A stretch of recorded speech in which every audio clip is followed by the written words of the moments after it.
So welcome back. Welcome to strategic management classes. Today we discussed regarding strategic vision.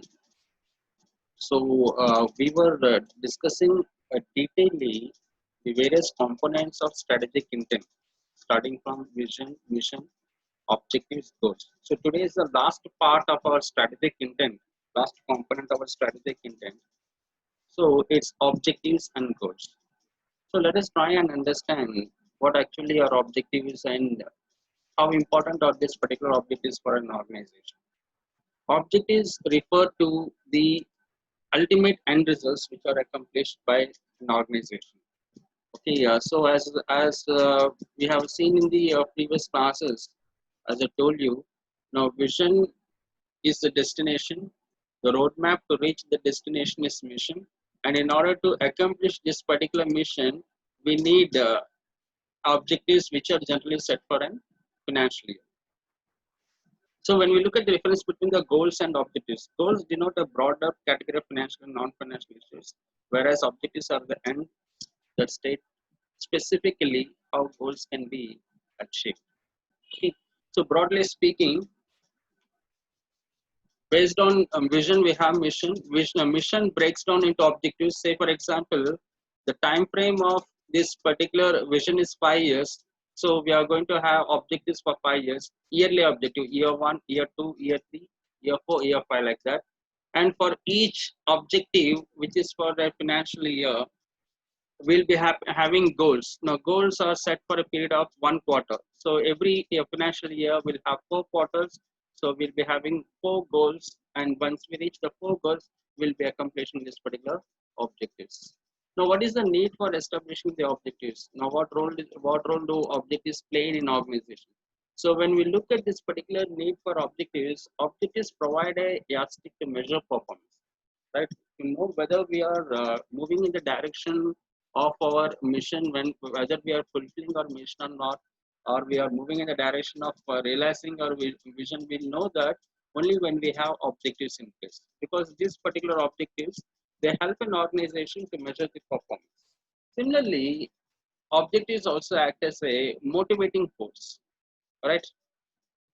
Now as we keep accomplishing, or as we keep achieving the objectives, we'll be inching, or we'll be moving towards our goal, we'll be moving towards our destination, that is this particular vision, and that's what acts as a motivating force. And without objectives, it's not possible for an organization to pursue its vision or mission, right? Now the fulfillment of vision or mission is dependent purely on objectives. As long as an organization has objectives, it is possible for an organization to fulfill its vision and mission, because it is this particular objective which helps an organization to pursue its vision and mission. Similarly, objectives also define the relationship within the external environment and internal environment. Right? Internal environment is within the organization, external environment is outside the organization. All right. So outside the organization, many changes keep happening. Outside the organization, we have many factors that keep operating and changes that keep happening. Right. And incorporating those particular changes into the organization, identifying those particular opportunities, facing, right, in the process of achieving the objectives. Now, sometimes organization, based on the changes in the external environment, it may have to make some changes within the organization also. So that's how it's going to define this relationship between the external and the internal. Okay. And finally, objectives provide a basis for decision making. Right? Now it gives a clear-cut clarity. Okay. So once we have the vision, we have the mission, which is a roadmap. Now that particular roadmap tells us what we'll have to do. Now based on that particular roadmap, we are going to have objectives in place. Right? And based on this particular objectives, we know what we have to do. Okay, what work we need to carry out, what decisions we need to be taking, what strategies to finalize, all these things, all this clarity we'll be having once we have this particular objectives in place. So that's the need for establishing objectives in an organization. Now let us look what are the different types of objectives that are being set. Now, depending on the various functions that we have got in an organization, we have got different set of objectives. But for the entire organization, the sole objective is profit objective. Organizations exist through business, and business is a commercial enterprise. And as long as it is a commercial enterprise, profit matters. All right. Now, business is not done for a charity. If you're doing business for a charity, you don't call it as a commercial organization. You call it as an NGO, non-governmental organization, which does not run on the motive of profit, but they may have other motives like social responsibility, corporate responsibility, things like that. Right. But whatever business organizations that we have got, all these particular business organizations, they run on the sole motive of earning profit. So profit objective is universal. As long as the businesses exist, now this particular objective called profit will exist. And only when an organization runs profitably, only when an organization runs profits, it's going to maximize the wealth. Wealth maximization or wealth generation for the investors, for those particular people who are investing their money on your business. Now their wealth maximization happens only when organization runs in profit. If an organization is not able to run in profit, there's no wealth maximization. Right? So they are directly linked. They're interlinked and they're directly proportional to each other. Okay. So this is one particular objective which is universal. That's the first one of profit objective.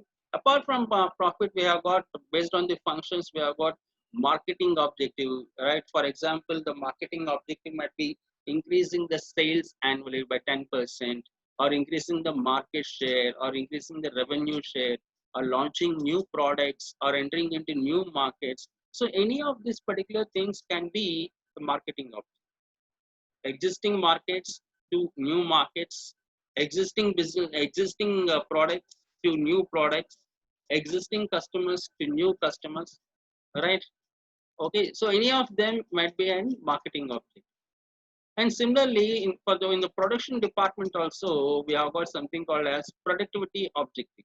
So what is this particular productivity objective? Organizational resources are very scarce in nature, right? We do not have abundant resources, or we do not have infinite resources.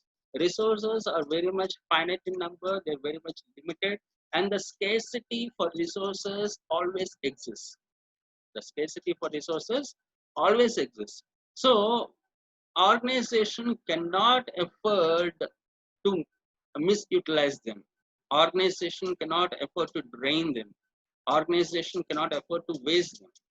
So when we are talking about productivity, employees who are working in an organization, they should ensure they give the maximum output, they give their full potential by using the resources appropriately, by using the resources optimally, right? There should not be overutilization of resources, and then because of underutilization, we will not be achieving the results, right? Optimal use of resources should be there. And for that particular purpose, having the grassroots level, for among above this particular executive cadres, we have the managerial cadre. And it is a job of the managerial cadre to ensure that their particular department runs efficiently, to ensure that this particular organizational resources are put to optimum use, and then the full potential is utilized from this particular human resource and all, and we bring in productivity. What happens when we follow productivity objective is we decrease the wastage in the organization. When you're decreasing this particular wastage, you're cutting down cost drastically.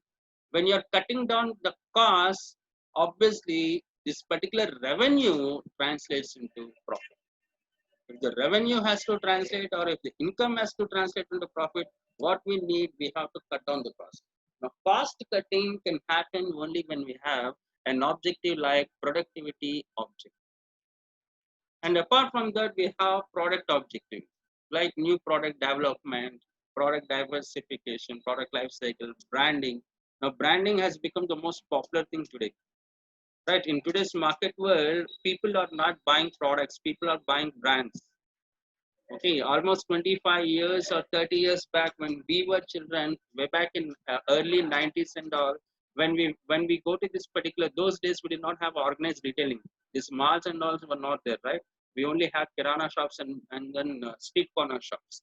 So when we went to this particular kirana shops, then we used to tell them, give us a shampoo, and whatever was available he used to give. There were no names, right? Similarly, we used to ask them, give us atta. Now from that particular by wheat flour that he has got, from the wheat flour he used to pack in a small paper packet and then he used to deliver us. Because those days brands were not available. We did not have brands when we were in the childhood days. We only know about products. Now those days started changing. Today we started moving from product management to brand management, product marketing to brand marketing. So today if I send my son or if I send my daughter to a shop and then she or he goes and asks, give me a shampoo, immediately the reaction from the retailer is, which shampoo? You have to name it, right? We have got 10 to 15 brands, or at least 8 brands are available.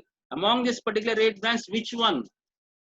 Similarly, though, when we are buying a car, when we mean a car, we mean ambassador. Okay, 30 years back or 40 years back, when somebody says that we have purchased a new car, we brought a new car, it obviously means it's a white elephant, the great ambassador, right? Because you only had one particular car. Similarly, you say we have brought in a new television, right? One among this particular, or we have got a new telephone connection, only one telephone. But today we have got brands, we have got in each product category, we have got multiple products. And when you have got this particular multiple products, what is selling in today's market is not the products. What people are buying and what people are selling is brands, right? They're buying and selling this particular brands. So you're no longer buying a car, you're buying a brand. It might be this particular Suzuki, it might be Hyundai, or it might be Honda, right? You're buying a brand. Similarly, you're no longer buying a soap. It can be a Dove, it can be Hama. You're no longer buying a toothpaste. You're buying Colgate, or you're buying, Pepsodent, Sensodyne. So you're buying brands. So today we live in the area of brand marketing. So here the product objective is to ensure that our brand stays connected with our customers. So whenever a customer thinks of cell phone, your brand should be there in the top of the list. Your brand should be one of the brand that you should be able to record. Top of the mind recall, it should be there. Similarly, whenever customer is saying, two wheeler, bikes, your brand should be there in the customer choice. So that is the objective. That's the objective that no product department needs to have. And similarly, we have got social objectives. Right now, what is this particular social objectives? In the process of doing business organization, they try to harm the environment. Okay, we have got this particular number of business organizations along this particular sea coast. Okay, we have got a sugar factory, Paris Sugar Factory is there. We have got certain refining plants, BPCL, HPCL, those particular things are there. NFCL is there, Coromandel is there. So we have got all this. So all of them happen to pollute the environment around us.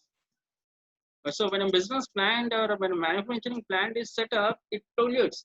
It can be an land pollution, it can be water pollution, it can be noise pollution, it can be air pollution, any one of them.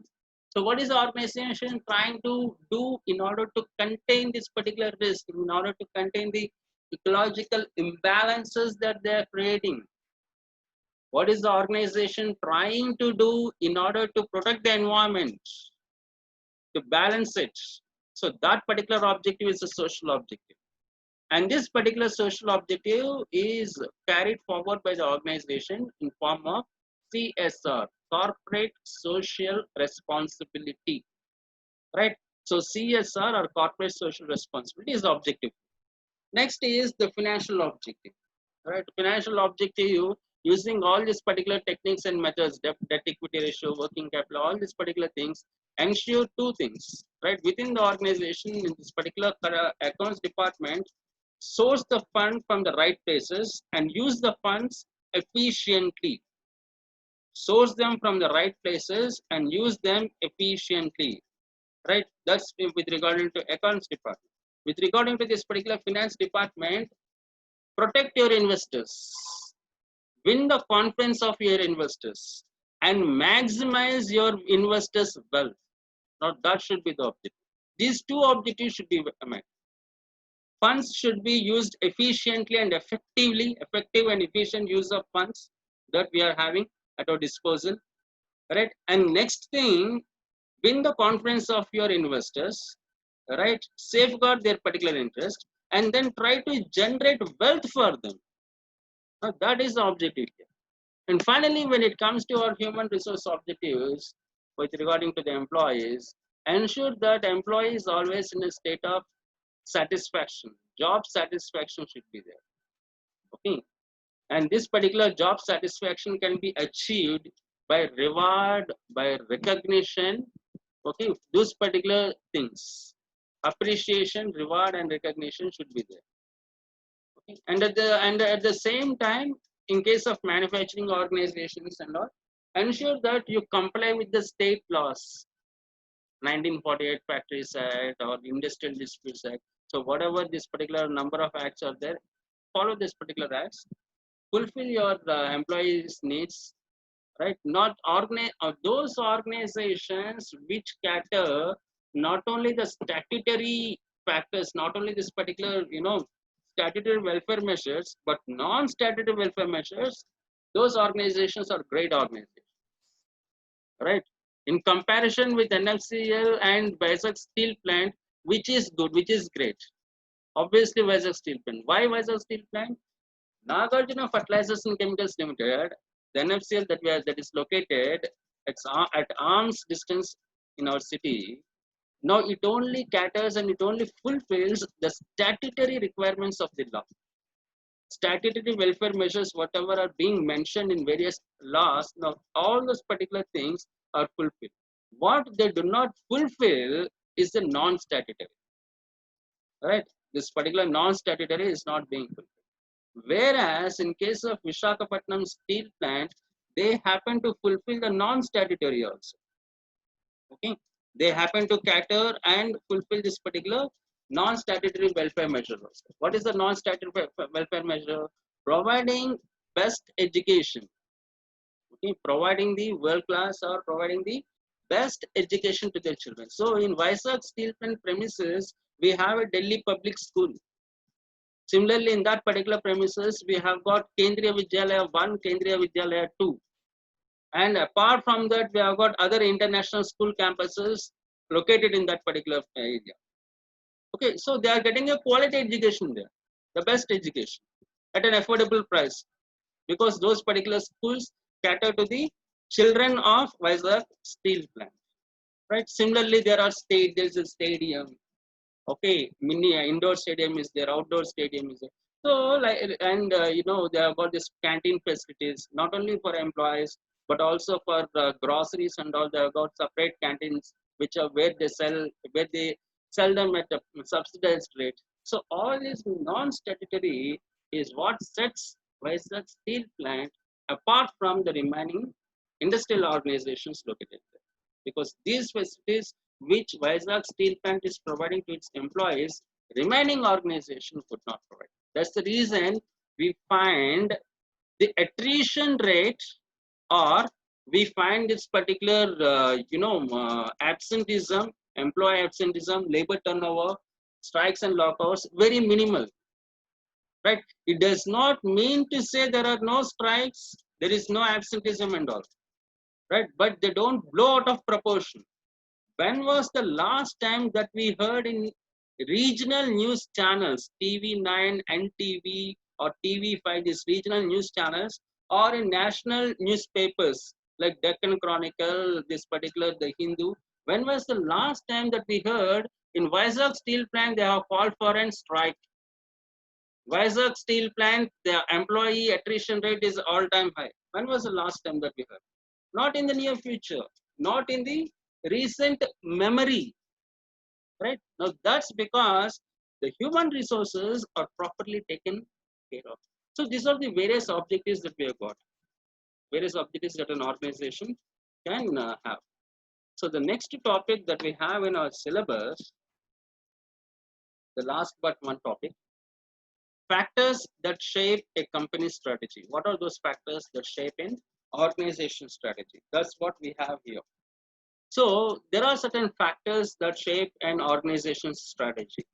Okay, one such particular factor happens to be societal, political, regulatory, and citizenship considerations. So all these particular factors, they come under, you know, environmental, external environmental factors. Okay, societal factor is nothing but the economic and demographic factors. Economic, demographic, and socio-cultural.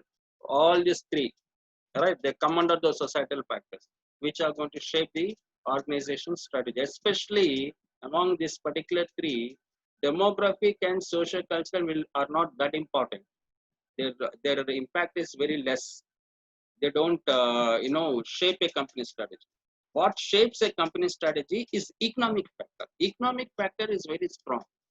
Now, economic factor determines a company strategy. That determines the what strategy an organization is going to follow. Economic conditions determine that. So that's very strong there. Apart from the economic factors, we also have political and regulatory. Regulatory is nothing but the legal factors. Okay. Similarly, political factors also.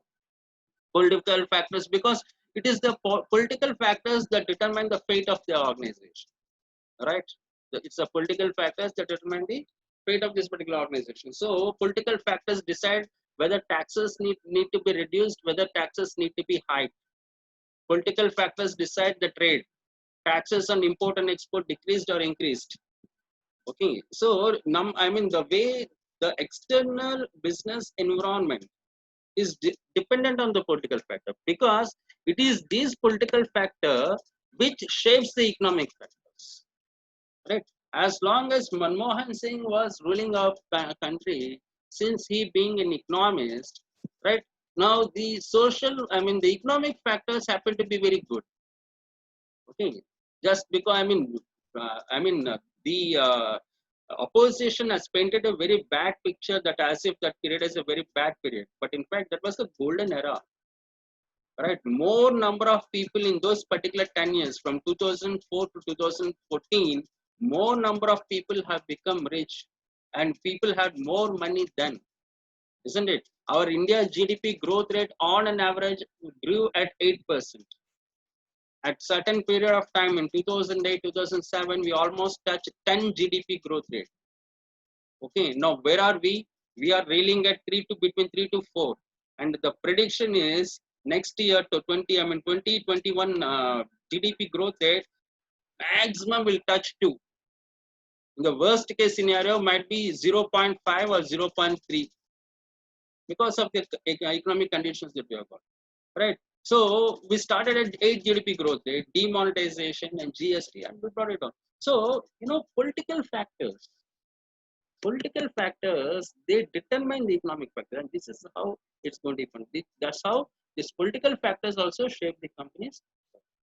You see, there's a lot of lobbying. Ever since from 2014 to 2019, three airports have been handed over from Airport Authority of India, AAI. They have been given to Adani Airports. And this particular year, from 2019 to 20, another 3. So today, in all, 6 airports are under Adani. Prior to 2016 or prior to 2017, Adani did not make a single rupee investment in the airports. Now, almost all the airports are becoming Adani airports. By force, by hook or hook, right? By force also, they are taking this particular airports into their fold. So, you see how Adani's strategy is being shaped because of the political factor here. Okay. And regulatory factors. So what are these particular regulatory factors? In each and every industry, we have got the regulators. Banking, the regulator is RBI. Capital market, regulator is SEBI. Insurance market, regulator is IRDA. Similarly, for telecom market also, so we have got number of regulators like this. Okay, so these people decide the rules and regulations, how this particular businesses need to be done. So these factors definitely will be shaping a company's strategy. The next factor that is going to shape a company's strategy are the competitive factors and the industry attractiveness, right? So the more the industry attractiveness, more number of people will come and join the industry. And as more number of businesses enter into the same industry, what happens? Competition becomes very, very intense. And when competition becomes very, very intense, what happens to these particular margins? The fat margins, they become thin margins. Thin margins become wafer thin margins, you know, industry attractiveness and the competitive condition. So depending on the nature of the competition, organization will shape its strategy. If the competition is less, now its strategy will be in another way. If the competition is high, the strategy changes. Right? Similarly, as the changes happen. So today, almost all organizations are trying to improve upon their product quality. They're trying to improve upon their performance features. Why? Competition has become very intense because of that. Okay. And most of the organizations are coming out with tailor-made needs, tailor-made products to suit the needs of the customers. So that's how competition and industry attractiveness are going to shape the organization. And similarly, the external threats, they also sometimes shape the market opportunities that are present in external threats. If the opportunities are there, organization goes for an expansion, right? If there is external threat, organization go for retrenchment strategy. So which strategy to adopt is dependent on the opportunities and threats. Expansion strategy for opportunity, threat, we have got retrenchment strategy. Similarly, companies resources, its strengths, competencies and competitive abilities, they also shape the strategy of an organization. If the organization is financially very strong, right, then they will allot more resources and ensure that its strategy is being successful. So that's what they happen to do. If the organization does not have the resources, is not having the financial strength, or if it's not having the competency, right, it may not be able to allot the required resources for that are needed to make that particular strategy. So that's how your company resource strength and competencies that determine the shape of the strategy. And finally, and next is our personal ambitions of the chairman, the business philosophy, the ethical beliefs, they also shape an organization strategy, right? Organizations like ITC, organizations, certain organizations like Infosys, TCS, Tata Group of companies, they place a lot of importance on ethical beliefs of the manager, right? They are not concerned about the end, they are concerned about the means. The way we conduct our business, they are more concerned about that. They don't want any unethical practices to be done. Okay, so that's how these particular things also shape an organization's strategy. And finally, what shapes an organization strategy is the shared values and company culture. What do we mean by the shared values and company culture? Right. So here, the shared values are those particular values which are passed from generation to generation. The founder of the organization should have passed this particular values from one particular generation to generation. So those things, they do not change. But what changes is the company culture. As everything around us keeps changing, the company's culture also changes. The company's culture determines, this particular organization's culture, it determines the protocol. It determines the speed of the communication. So it is going to have an impact on many other aspects in the organization. Now, some company culture make a strategy successful. Some companies' culture make strategy and dud. They fail a strategy. So that's what we'll be seeing in the strategic implementation part. Now, how behavioral implementation takes place, how structural implementation, cultural implementation. So those particular things that we'll be discussing. Okay, so all these particular factors, they determine these 6 factors that we have got. Okay, all the 6 factors, they determine the shape of a company's strategy. So the last topic that we have got in unit 1, in this particular unit, the last topic that we have got is crafting a strategy. How does an organization prepare? Crafting means prepare, right? So how an organization draft, or prepare, how an organization drafts a strategy or prepares a strategy, that we shall see. There are five-step process in preparing a strategy. There are 5 steps. The first and the foremost step in preparing a strategy is, first an organization needs to define what does it mean to win. All right, what does an organization mean to win? Right now, once it gets a hold of what it means to win, right? So what it means to win in a one way is nothing like our uh, vision, right? What an organization wants to be in future. That is the meaning of what it means to win. So once you know what you want to be in future, next thing that we are going to focus is how we are going to reach there, right? So that's the mission part.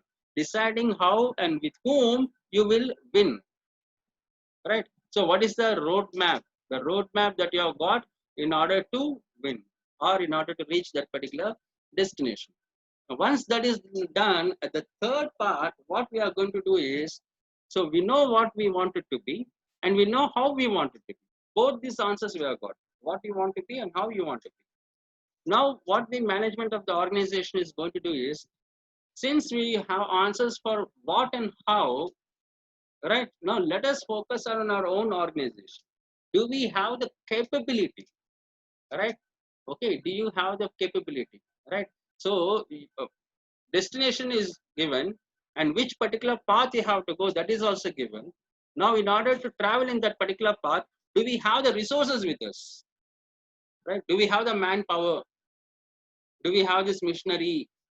Do we have the financial resources and other resources of an organization? Do we have them? So identify what are your strengths. Similarly, every industry, since we have got competition also have a look at the competition. So for the direction that I have chosen, how many people are going to compete with me and how the competitors are going to react. Are competitors going to turn a blind eye, or else are competitors going to hit me back? If the competitors are going to be aggressive, since I have taken this new route, since I have taken this particular path to reach my destination, how do I overcome the aggressiveness of the competitors? So in the third step, organization has to focus on these particular areas, right? So this is what it means here, determining your competitive advantage. And what does it involve? It involves identifying the strengths. Let organization know what are its strengths. Let organization know what are its strong areas. What are its competitive competencies. These competencies or this particular strength will help an organization to overcome the rivalry, right? Overcome the rivalry. So first step is not easy. I mean, first step is not difficult. That easy. Deciding your future is a simpler task only. And when you have decided your future, how to reach that is also simpler task. The toughest task is the third aspect, right? And here, that's the reason the third step is known as honing your strategy. You should know about your own self, right?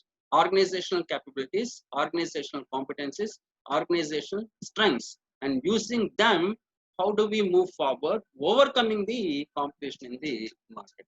That's what we'll have to look. And once that is being done, all right, in the fourth step, what an organization has to do is it has to create a strategy. Right now, once you know what your competitors are, then you are going to create a strategy. Right, create a strategy about defeating the archetypal challenges. How we overcome these particular challenges. So that's what we are going to do in the first step. It's just like, back in the olden days, we used to have wars. We have to win the battle. In order to win the battle, what should we be doing? And then how many resources we have got. Once you have got this particular resources, then devise this particular strategy. First half an hour, first half of the day, engage the enemy like that. in the later part, in the next part of the day, post lunch session, post noon session, then increase our attacks on this particular sites. Instead of going on the frontal attack, now let us cover them in 360 degrees. So towards the end of the day, we kill the enemy and then we win the battle. Right? So that's what an organization will be doing here. It will be creating a strategy to overcome this particular risk and then achieve its destination. Right? And that's how it's going to. And finally, towards the fifth step, the final step in crafting a strategy, it involves developing growth options and capabilities to move forward. And this particular step focuses heavily on the how part of the strategy, how we are going to do it. Now, what competencies do we need to develop in order to gather, customer insights, in order to build this particular culture of innovation in organization, or in order to manage new businesses. Now, on this particular thing, organization needs to focus on. Okay. So these are the 5 steps that help an organization craft a strategy. Okay. The first step is defining what it means to win. In the second step, after defining that, now we have to decide how and with whom we are going to win. Okay. And in the third step, you determine your competitive advantage. And in the fourth step, we defeat specific and articulate challenges. We overcome the challenges that are lying ahead of us. And finally, in the fifth step, organization is going to develop growth options. Right? Having overcome the challenges, organization would like to grow. So it is going to develop growth options and capabilities to move forward. Okay? So with this, we complete our unit 1.